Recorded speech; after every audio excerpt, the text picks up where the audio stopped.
Welcome to our channel. Today we how to log into AWS CodePipeline, automate deployment workflows step by step clearly. Open your web browser.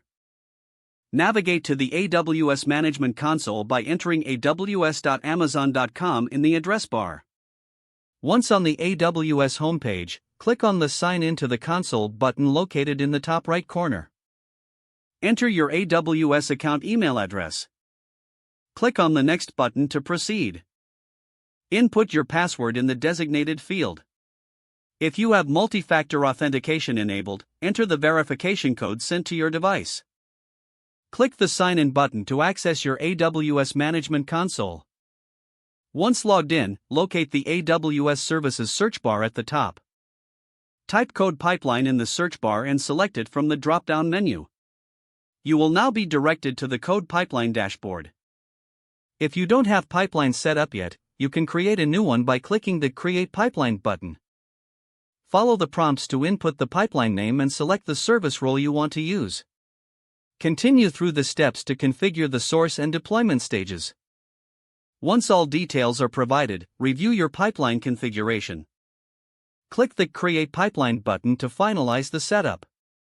Your pipeline is now ready, and you can manage it from the dashboard.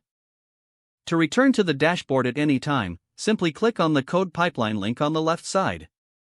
Remember to log out of your AWS account when you're finished by clicking your account name in the top right corner and selecting Sign Out. If the page does not load, refresh the browser or try again in a private or incognito window. Make sure you are using the correct email address, then retype it carefully to avoid small typos. If your password is not accepted, use the Reset option and create a new strong password you can remember.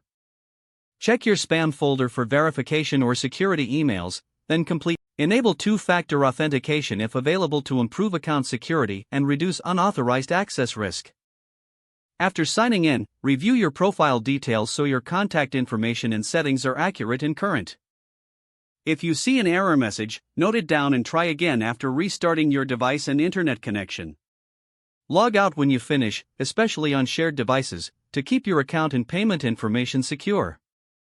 If the page does not load, refresh the browser or try again in a private or incognito window. Don't forget to like this video and subscribe to our channel for more step-by-step tech guides.